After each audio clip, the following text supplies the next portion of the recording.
amigo e mestre Jesus, amigos espirituais responsáveis por essa atividade, que a paz, o amor e a harmonia do mestre Jesus esteja nos envolvendo.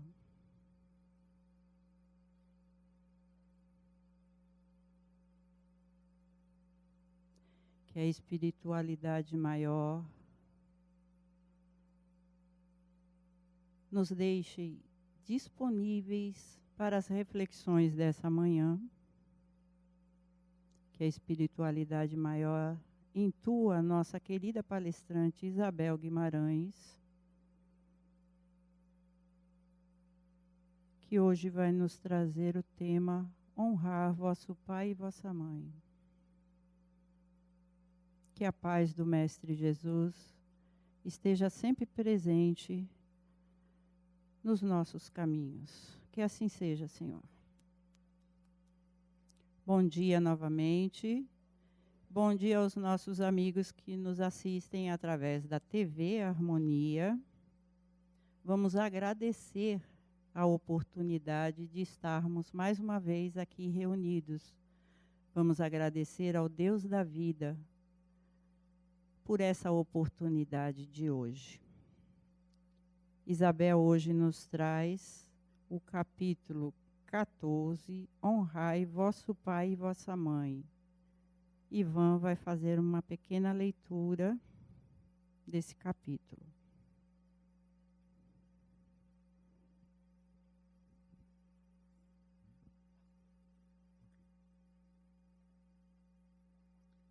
Piedade filial. O mandamento, honrai vosso pai e vossa mãe, é uma consequência da lei geral da caridade e do amor ao próximo. Porque não se pode amar o próximo sem amar seu próprio pai e sua própria mãe. Mas a palavra honrai encerra um dever a mais a seu respeito, o da piedade filial.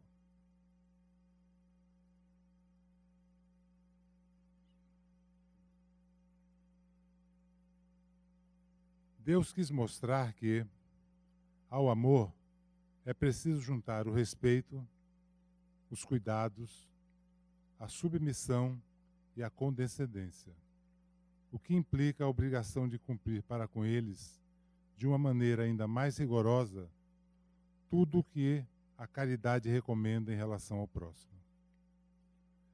Este dever estende-se naturalmente às pessoas que tiveram o pai e a mãe, que tem ainda mais mérito, pois o seu devotamento é menos obrigatório. Deus pune sempre, de forma rigorosa, qualquer violação deste mandamento. Honrar seu pai e sua mãe não é apenas respeitá-los, é também assisti-los na necessidade e procurar dar-lhes tranquilidade na sua velhice. É envolvê-los em solicitudes, como nos fizeram em nossa infância. É, sobretudo, em relação aos pais sem recurso, que se mostra a verdadeira piedade filial.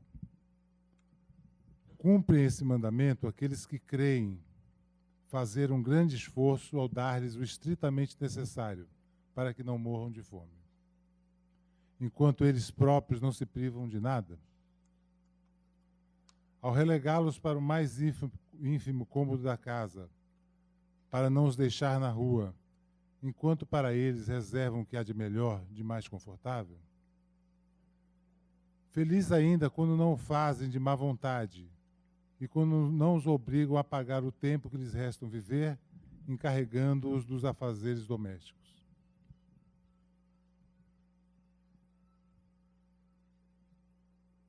Deverão ser, então, os pais velhos e fracos, os criados dos filhos jovens e fortes? Será que a mãe deles negociou o seu leite quando estavam no berço?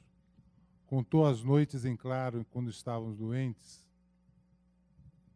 Os passos dados para ir ao seu encontro sempre que precisavam? Não. Não é apenas o estritamente necessário que os filhos devem a seus pais. são também tanto quanto possam os pequenos mimos do supérfluo, as atenções, os cuidados delicados, que são apenas os juros do que receberam, o pagamento de uma dívida sagrada. Só assim a piedade filial é aceita por Deus.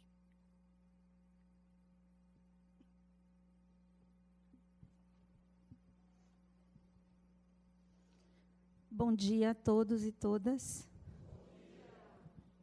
Eu vou ensinar de novo. Quando eu digo bom dia, vocês têm que dizer como. Espera aí, calma. Bom dia. Agora. Bom dia aos amigos internautas que estão nos acompanhando. Hoje, particularmente, depois de tantos anos como palestrante, eu estou me sentindo um pouco nervosa. Vocês me perdoem. É bem, para mim, muito visceral fazer uma homenagem aos pais, né? Já que em outubro está completando 3 anos que meu pai desencarnou.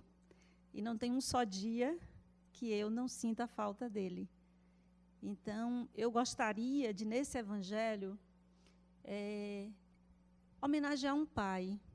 E gostaria que cada um de vocês também pensassem em modelos e exemplos de pais que vocês conhecem, seja de vocês, seja de outras pessoas, seja o pai de muitas pessoas, que cada um pudesse vibrar amorosamente, envolvendo todos esses pais. E, particularmente, eu gostaria de, como modelo e como exemplo de pai, falar sobre José, e, como modelo e exemplo de pai, falar e vibrar por Elísio Rangel, exemplo de pai, companheiro, amigo, que eu também sinto muita falta, e meu próprio pai. E gostaria que cada um de vocês também, nesse momento, envolvesse amorosamente o pai que vocês escolherem, que pode ser o de vocês ou de qualquer pessoa. Mas eu, pensando em falar, meu Deus, o que posso falar sobre pais? Não é? Já que eu sou mãe, é fácil falar sobre a maternidade, porque é uma experiência vivida. Mas sobre a paternidade, o que falar sobre a paternidade? E aí me veio, no pensamento, José. Porque eu percebo que nós nos dirigimos muito a Maria e que nós falamos muito da mãe de Jesus. Existem muitas músicas que falam de Maria, muitas preces. Existem Marias para todos os gostos. Outro dia eu descobri até Maria do Desatanó, né? Nossa Senhora do Desatanó. Eu vivo chamando por ela todo dia no trabalho. Meu Deus, Nossa Senhora, desata esse nó para mim, porque os nós são muitos.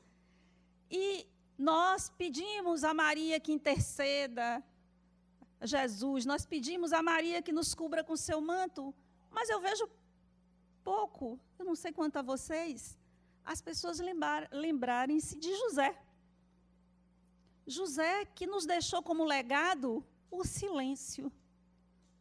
O silêncio daqueles cuja atitude é tão intensa, é tão grandiosa, que não precisa de nenhuma palavra. Não precisa dizer nada. Porque se nós pararmos para pensar, quem foi José? Quem foi José? José era um carpinteiro, um humilde carpinteiro. E precisou e deu um testemunho de lidar com o espírito do quilate de Jesus. Imagine que grande desafio para essa alma. Imagine, e eu fico aqui visualizando, eu sou boa disso, eu não sei se vocês só têm a imaginação, pensando aqui, porque Jesus foi criança. Deve ter feito traquinagem. Jesus foi adolescente. E José ensinou o seu ofício para Jesus. Jesus também era carpinteiro, era normal naquela época os filhos seguirem a tarefa dos pais, o trabalho dos pais. E eu fiquei pensando, por que um carpinteiro? Por que um carpinteiro? A carpintaria é uma profissão que exige arte, exige muitas ferramentas, exige talento. E criar uma pessoa, educar uma pessoa, um espírito, é uma arte que também exige muitas ferramentas, muitos talentos. Às vezes, nós precisamos usar mais força, às vezes, a suavidade, para delinear certos detalhes delicados da obra. E eu fico imaginando José nesta arte com Jesus. Porque deve ter sido aqui, os que têm filhos sabem, o quanto os filhos são desafiadores. Imagine Jesus. Imagine ter que lidar com a criaturinha com um nível de evolução muito mais elevado do que o seu, a lhe perguntar, a lhe questionar. E como conduzir isso? Então, para mim, José é símbolo desta paternidade que guia, mas que sabe sair de cena no momento certo, que fomenta o crescimento, que empurra o ser para cumprimento das suas tarefas e que dá a força, a autoestima, a estrutura interna necessária para que esse espírito possa seguir, mas sem esse apoio, possa seguir seu caminho, seguir sua tarefa. Então, José nos deixa o silêncio e o exemplo da abnegação, o exemplo daquele que sabe se encolher para que o outro possa crescer. E este é um grande desafio. É um grande desafio para pais e para mães. Então, eu gostaria que vocês entrassem em contato nesse momento com a paternidade. A paternidade no filho que você é e como você lida com o seu pai. A paternidade em como pai que você é e como você lida com o seu filho. Que legado! Em que momento é que discretamente é necessário encolher-se para que o outro possa, no ciclo natural da vida, crescer? Em que momento é necessário em que se recolha a si mesmo, envolto apenas no processo da perspectiva de deixar o caminho para que o outro possa seguir? Qual é o momento de passar o bastão?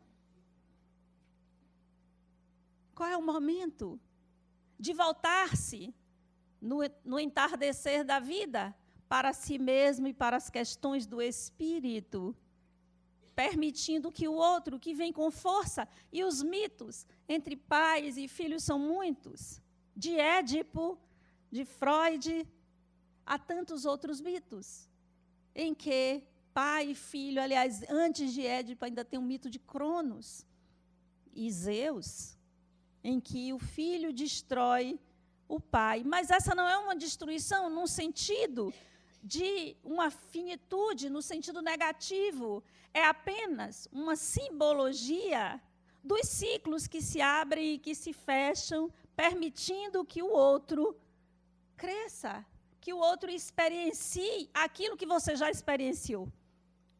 Retirar isso do outro, retirar a possibilidade de que o outro experiencie aquilo pelo qual você já passou, constitui no contrário da paternidade. A paternidade é um impulso, porque a maternidade segura no ninho. As mulheres são terríveis, não é, meninos? Hoje o dia é de vocês. Hoje eu só vou falar bem de vocês, porque sabe que de vez em quando aqui hoje é o dia de falar bem dos meninos. As mulheres são criaturas terríveis. Terríveis, não é? Elas parecem um polvo cheio de tentáculos. E aí, o menino quer ir andando, isso aqui estou falando de mim, viu? O menino quer ir andando para a casa da coleguinha que mora próximo. Eu não, vou levar de carro. O pai diz, deixa o menino ir.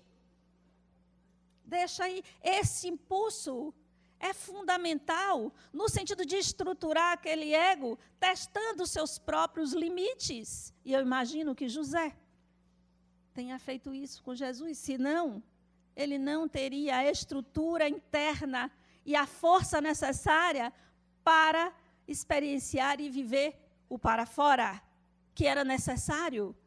Ele precisava, ele teve que ter muita força. De onde veio esta força? No sentido do exercício para fora. Então, com Maria, ele tem a amorosidade, a afetividade, o acolhimento, mas com José, ele ganha a força necessária, primeiro, para ganhar o pão de cada dia, a subsistência. É conhecido na literatura que José faleceu bem antes da crucificação de Jesus e que Jesus, como filho mais velho, se responsabilizou pela família.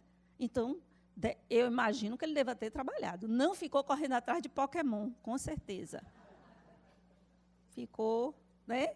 Ele deve ter trabalhado. Quem ensinou esse ofício e quem deu essa força de caráter?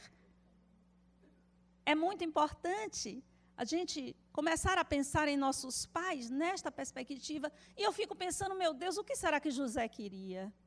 Certamente, José... Você projeta aí, por favor.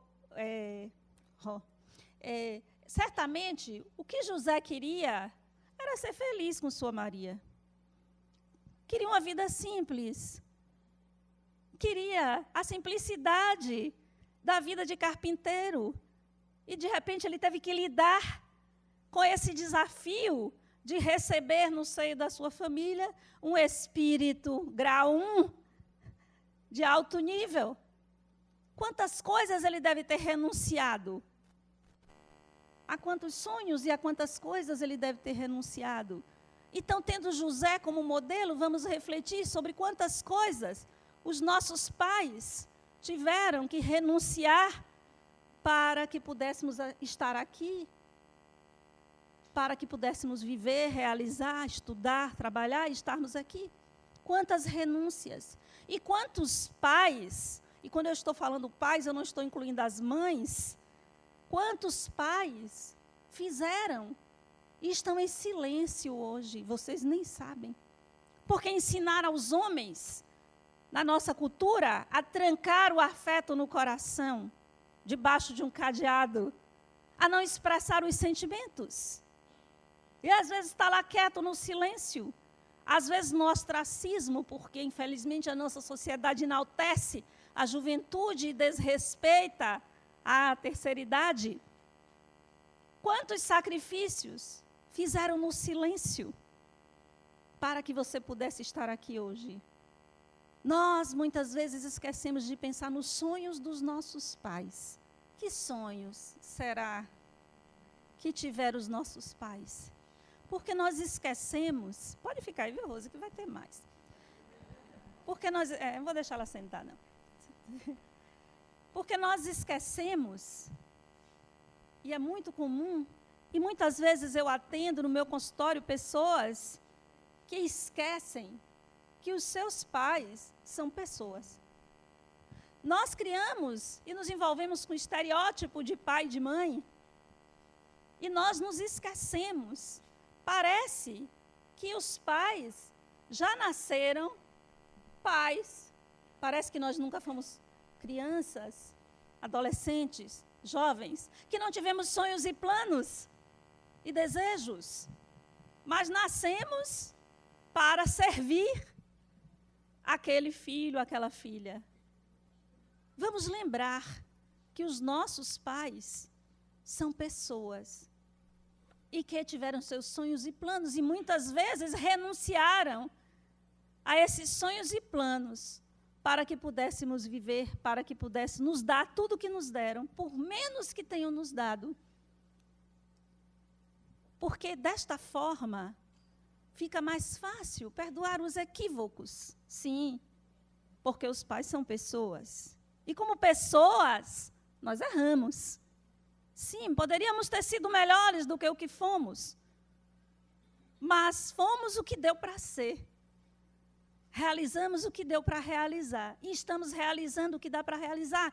Aquilo que os limites do nosso momento evolutivo nos permite.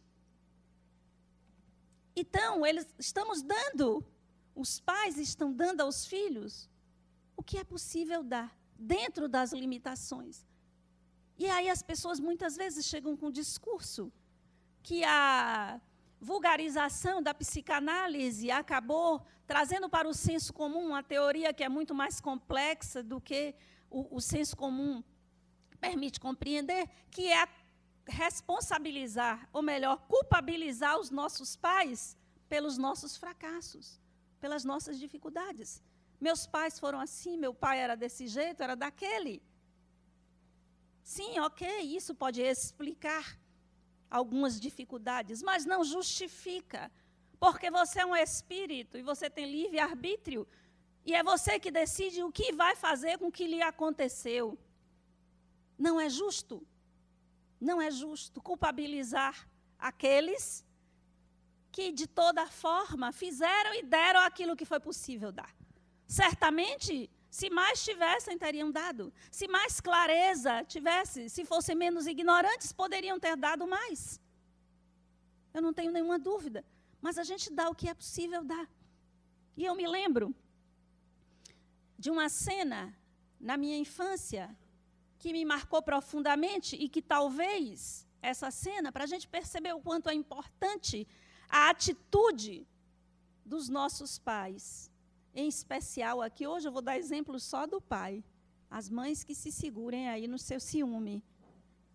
E eu me lembro de uma cena que me marcou profundamente, em que o meu pai, nós éramos uma família muito pobre, bastante, e era uma época de crise. A gente nem vive crise, né, no país, periodicamente a gente está em crise. E eu me lembro que era uma crise muito grande, tinha tido uma seca muito grande, na região sul do país, da Bahia, e estávamos na cidade de Itabuna. Vocês sabem que Itabuna tem um grande rio, tinha, na época, que servia de subsistência para muitas famílias hoje, mas não, está completamente poluído. Hoje só tem de lá zika, dengue e chikungunya. E eu me lembro que um tio meu, que estava também desempregado, e tinha 8 filhos, irmão da minha mãe, não era irmão do meu pai, chegou lá na minha casa, chorando, porque não tinha nada para dar aos filhos. E meu pai olhou para um lado, olhou para o outro, nós também não tínhamos nada. E lá em casa eram 6, diferença pequena, só de 2. E aí, ele olhou para um lado, olhou para o outro, e meu tio disse assim, veja, eu tinha 6 anos de idade, mas nunca esqueci. Meu tio disse, olha, se eu tivesse uma tarrafa, eu ia pescar no rio. E eu venderia o peixe, e o que sobrasse, eu levaria para casa, e o dinheiro que eu arrecadasse, eu compraria os outros complementos. E meu pai olhou para o lado, olhou para o outro, tirou a única coisa que ele tinha, tirou o relógio do braço e entregou ao meu tio, para que ele pudesse comprar a tarrafa, e ele seguiu, e foi. Esse tio meu, inclusive, quando desencarnou junto a meu pai e a minha mãe. Já com os filhos criados, bem tranquilos, já numa vida confortável, foi visitar meus pais, onde eles moravam, e desencarnou subitamente nos braços de meu pai e de minha mãe, como uma gratidão, como um sentimento de que foi acolhido no momento que precisou. E isso marcou de tal maneira a minha vida, que em todos os momentos essa cena voltava, e talvez isso tenha sido o principal fator que me motivou a estar sempre envolvida com instituições que fazem a caridade, que promovem socialmente. Talvez tenha sido isso. Então, veja como os exemplos, como as atitudes, não foram palavras. Não se disse nada. Foi uma atitude, foi um gesto. Então, veja a grande responsabilidade que nós temos com as nossas atitudes, porque às vezes falamos muito. Falamos muito. José nos deixa o exemplo do silêncio e da atitude. Porque se a atitude for coerente com a palavra, ok, mas muitas vezes a atitude é totalmente diferente da palavra. E às vezes nós achamos que estamos educando, falando apenas, mas precisamos ter atitudes. Atitudes que marcam, atitudes que dão caminhos, que apontam caminhos, atitudes que acendem no coração do espírito que está sob sua responsabilidade o sentimento de vínculo com o Pai maior. Porque esse tipo de atitude não é só da caridade, isso aí reside não a caridade material, mas a capacidade de compartilhar, a capacidade da solidariedade, da fraternidade, a capacidade da empatia, do se colocar no lugar do outro. Esse é o legado que nós precisamos deixar. As atitudes, as palavras são belas e devem ser ditas e podem ser ditas, mas elas precisam ser acompanhadas de atitudes. E nós precisamos colocar na nossa tela mental e imaginar os nossos pais como pessoas, espíritos que estão em processo de evolução também.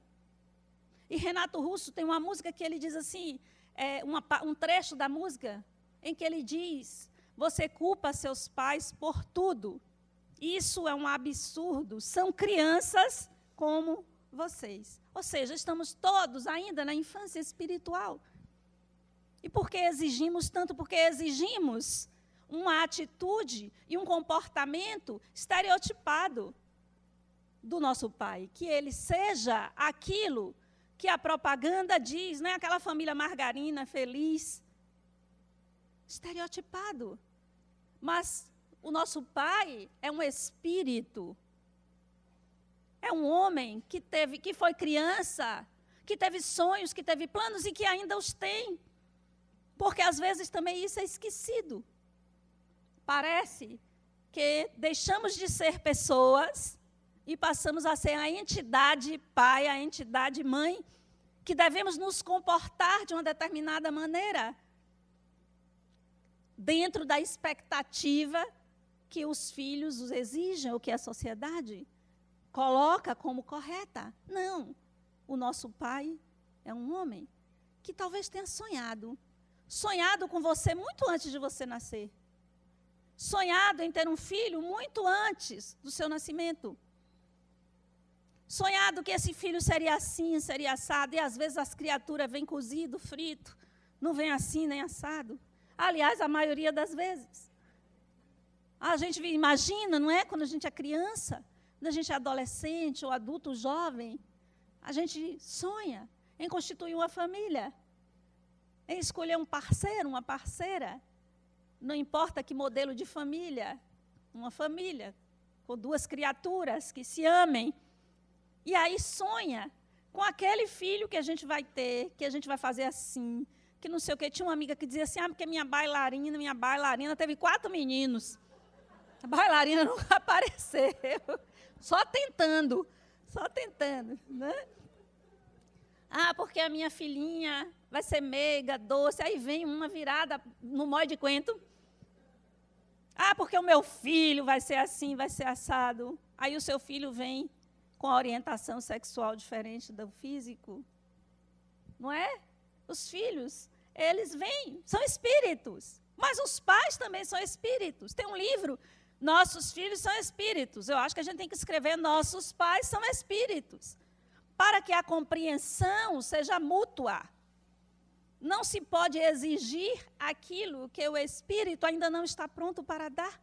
Sejamos razoáveis, usemos o bom senso, sejamos generosos com os nossos pais. Generosos. E eu assisto e fico sabendo, porque as pessoas adoram contar as coisas para palestrante espírita e para terapeuta. Para quem gosta de fofoca, é uma beleza. Porque todo mundo conta. Eu conte. Que relegam os lugares mais humildes da casa, que vendem os imóveis dos seus pais e colocam...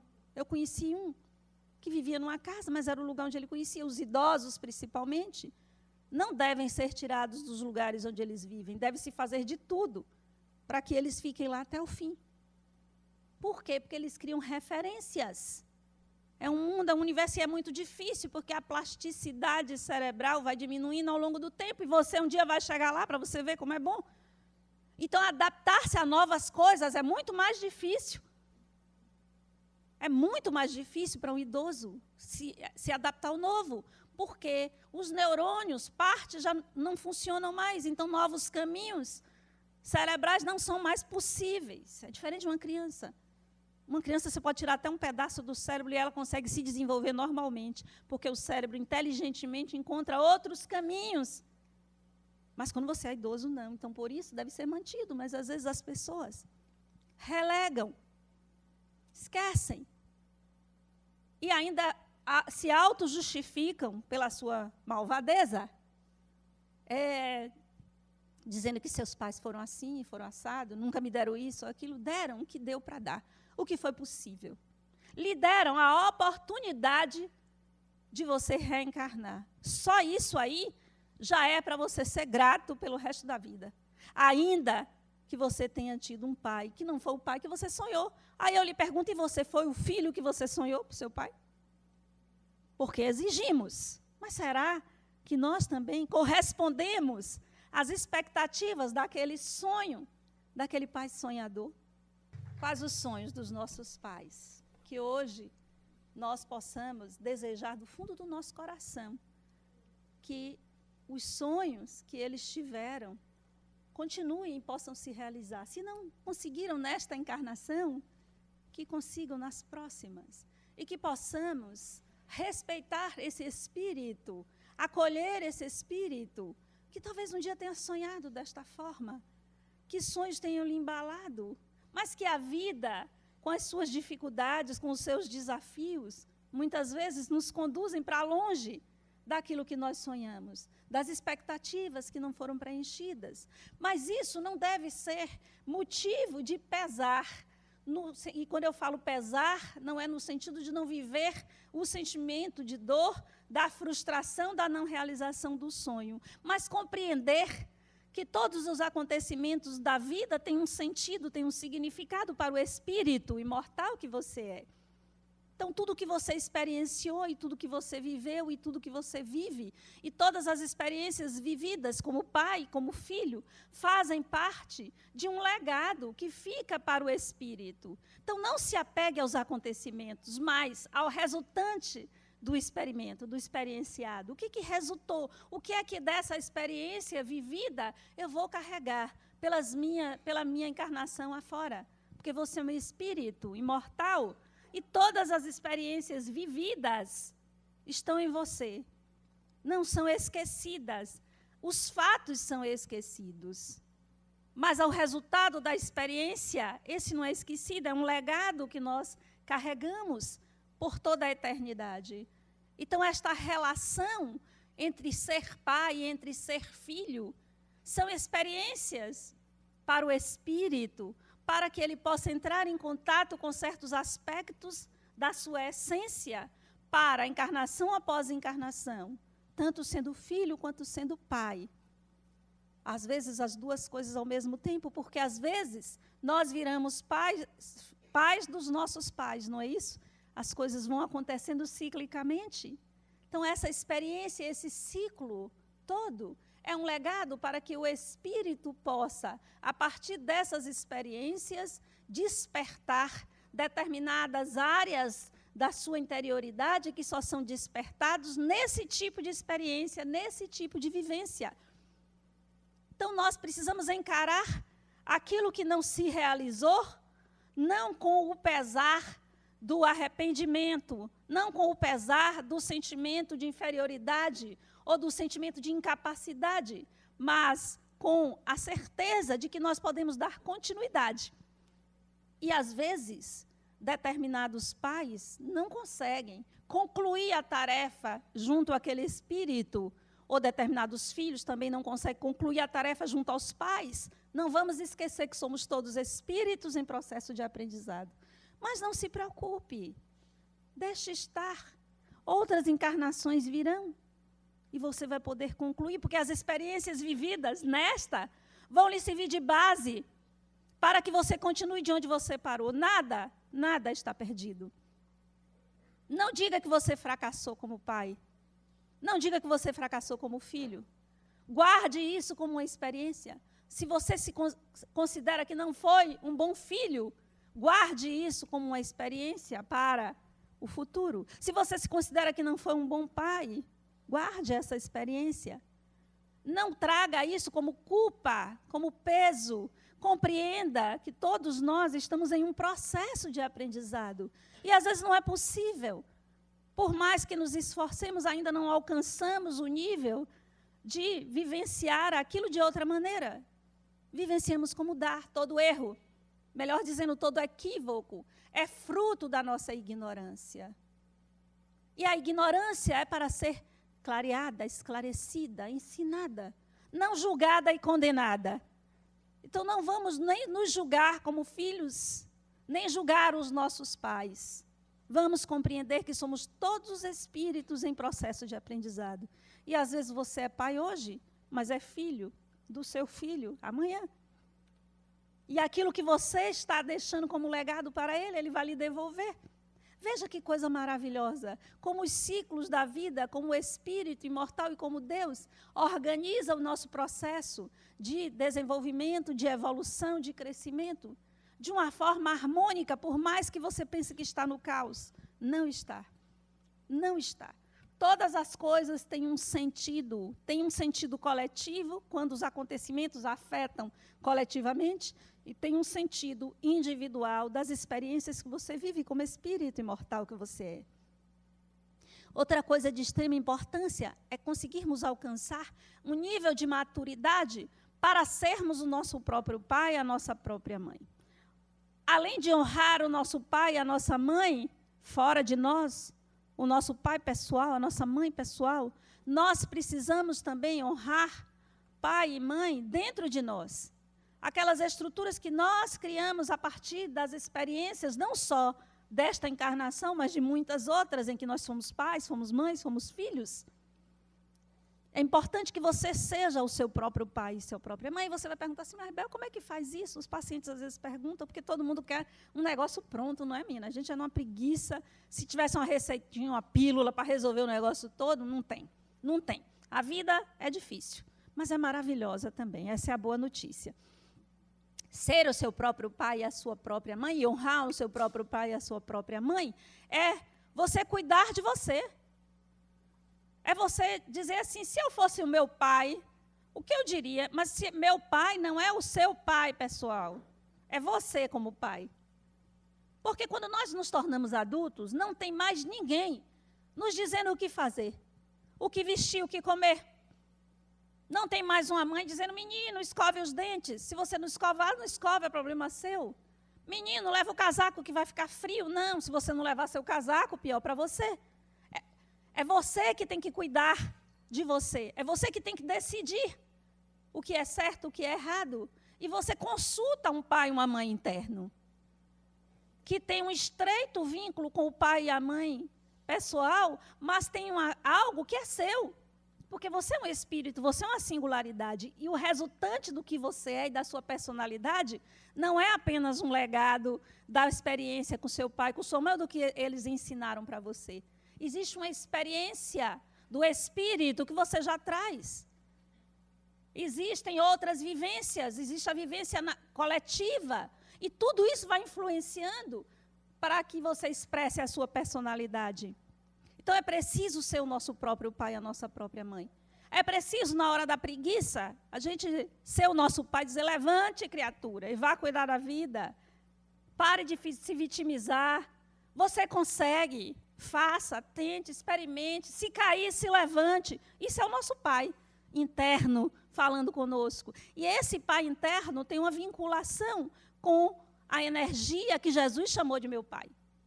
Várias vezes ele se referia o meu pai que está nos céus, essa energia de amor que nós chamamos de Deus, de Alá, de Avé, do que você quiser chamar, esta energia que nos impulsiona. Então, quando nós nos vinculamos ao nosso pai interior, quando nós escutamos, nós nos vinculamos a essa energia. Porque é o nosso pai interno que diz assim, vá, estude, faça, realize, se levante. E a nossa mãe interna que também diz, você merece, você é especial. É a nossa mãe interna. É preciso que a gente não se desvincule, que a gente honre esse pai e essa mãe interna. Porque senão, a nossa autoestima, ela não existe, a nossa capacidade de realizar fora de nós. Porque o materno nos ensina que somos especiais e únicos. E o paterno nos conduz e nos dá as ferramentas para que possamos exercer aquilo que nós somos no mundo. Nos dá a coragem e a força de ir para a vida. E o materno nos dá o estofo interno de afetividade, de acolhimento, necessário para dar sustentação interna ao fazer externo. Então é preciso que você seja o seu próprio pai e a sua própria mãe. Pare de ficar buscando se justificar a partir daquilo que seu pai ou sua mãe, seus pais fizeram ou deixaram de fazer com você. Ok. Às vezes as pessoas contam histórias bastante tristes nos consultórios. E eu me solidarizo e compreendo. Mas ok, e agora? E agora? Quem está fazendo com que você tenha essa atitude autodestrutiva? Essa atitude de sabotagem para com você mesma? Quem está fazendo isso?